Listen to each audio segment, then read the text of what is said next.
आप देख रहे हैं अल्फा डिफेंस हिंदी में आपका स्वागत है। आज के इस वीडियो में हम लोग बात करेंगे डीआरडीओ की तरफ से इनिशिएट किए गए एक प्रोजेक्ट के बारे में। आप में से कुछ लोगों को ये चीज ऑलरेडी पता होगी कि डीआरडीओ प्राइवेट सेक्टर और स्टार्टअप कंपनीज को फंड करता है नए प्रोजेक्ट्स पर रिसर्च को लेकर। इनफैक्ट एजुकेशन इंस्टीट्यूशंस और दूसरी लैब्स को भी डीआरडीओ की तरफ से फंड किया जाता है। इस इनिशिएटिव को कहा जाता है टीडीएफ और इसी इनिशिएटिव के माध्यम से कोशिश की जाती है कि देश में private sector company, startups, educational institutions और दूसरी लैब्स के पास में ये टेक्नोलॉजीज जाएं और वो बेहतर काम करते हुए और बेहतर सिस्टम्स डेवलप करें। इसी इनिशिएटिव के तहत डीआरडीओ ने रिसेंटली एक नया प्रोजेक्ट शुरू किया है और इस प्रोजेक्ट के हिसाब से एक ऐसा अनमैन्ड एरियल व्हीकल बनाया जाएगा जो पानी के नीचे से लॉन्च किया जा सकेगा। बेसिकली ये अनमैन्ड एरियल व्हीकल सबमरीन जैसे प्लेटफॉर्म और अंडर वाटर ऑटोनोमस व्हीकल से ऑपरेट करेगा। वैसे डीआरडीओ की तरफ से जो फोटोग्राफ रिलीज की गई है वो काफी ज्यादा डिसेप्टिव है और ये केवल रिप्रेजेंटेशन के लिए है। अगर आप अभी अपनी स्क्रीन पर दी गई फोटोग्राफ को ध्यान से ऑब्जर्व करेंगे तो आपको ऐसा लगेगा एक फ्लाइंग विंग डिजाइन पानी के अंदर से निकल कर आ रहा है, लेकिन एक्चुअल सिस्टम ऐसा नहीं होगा। यहाँ पर डीआरडीओ की तरफ से केवल एक्सप्रेशन ऑफ इंटरेस्ट रिलीज की गई है और कोई भी इंफॉर्मेशन, चाहे वो इसकी स्पीड हो, एंड्योरेंस हो, शेप हो, साइज हो, किसी भी और तरीके की इंफॉर्मेशन यहाँ पर नहीं दी गई है। बेसिकली डीआरडीओ इस प्रोजेक्ट के तहत चाहता है कि टेक्नोलॉजी को मास्टर किया जाए और क्योंकि इस तरीके के सिस्टम को डेवलप करने के लिए जितने भी कंपोनेंट्स चाहिए वो ऑलरेडी देश में मास्टर कर लिए गए हैं, उस हिसाब से यहाँ पर केवल कोशिश की जा रही है कि सारे बिल्डिंग ब्लॉक्स को एक साथ लाकर एक ऐसा सिस्टम डेवलप किया जाए जिसको इंडिया में इंडस्ट्री पार्टनर डेवलप करें और उसको डेवलप करने के लिए फंडिंग गवर्नमेंट ऑफ इंडिया की तरफ से डीआरडीओ के माध्यम से दी जाए।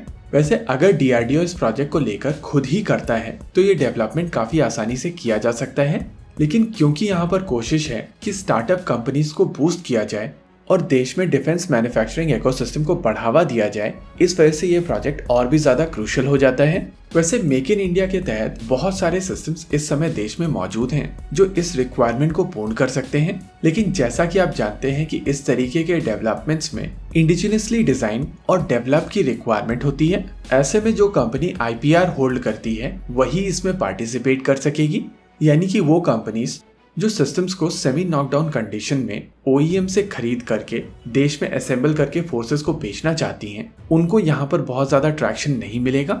इस प्रोजेक्ट के तहत डीआरडीओ की तरफ से कोशिश की जाएगी कि ये पूरा का पूरा सिस्टम पूरी तरीके से देश में बनाया जाए, जिससे इंटेलेक्चुअल प्रॉपर्टी राइट्स इस डिजाइनर कंपनी के पास में हो और ये आईपीआर देश में ही रहें।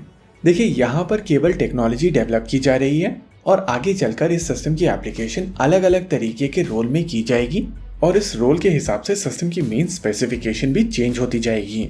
वैसे एरो इंडिया 2021 के दौरान अडानी डिफेंस की तरफ से एक ऐसा ही सिस्टम डिस्प्ले में लगाया गया था।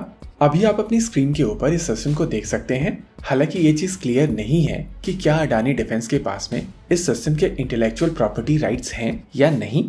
अडानी डिफेंस और इजरायली कंपनी एल्बिट सिस्टम के बीच में एक मेमोरेंडम ऑफ अंडरस्टैंडिंग काफी पहले साइन हुआ था और मोस्ट लाइकली ये सिस्टम उसी एमओयू के कारण है। एनीवेज, डीआरडीओ की तरफ से ये नया एफर्ट आगे चलकर भारतीय नौसेना के लिए काफी यूजफुल होने वाला है।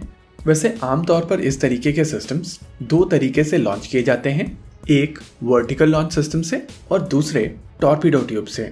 अगर इंडियन नेवी की रिक्वायरमेंट को ध्यान से समझा जाए तो बेसिकली इंडियन नेवी की रिक्वायरमेंट एक टॉर्पीडो लॉन्च सिस्टम की होगी, लेकिन आने वाला प्रोजेक्ट 75I जो भगवान जाने कब आएगा उसमें वर्टिकल लॉन्च सिस्टम का प्रावधान था। लेकिन हम सब जानते हैं कि ये प्रोजेक्ट जितनी बुरी तरीके से फंसा हुआ है उसको देखते हुए चीजें आगे बढ़ती हुई नजर नहीं आ रही हैं। लेकिन फिर भी आने वाला जो भी सिस्टम आएगा उसमें वर्टिकल लॉन्च सिस्टम हो सकता है और इन्हीं चीजों को ध्यान में रखते हुए ये डुअल कैपेबिलिटी डेवलप की जाएंगी। ओवरऑल ये एक काफी पॉजिटिव डेवलपमेंट है और मेरे हिसाब से ये काफी जल्दी अचीव किया जा सकेगा। इसी के साथ आज के इस वीडियो में रखते हैं केवल इतना ही। वीडियो को अंत तक देखने के लिए धन्यवाद। देखते रहिए अल्फा डिफेंस। जय हिंद।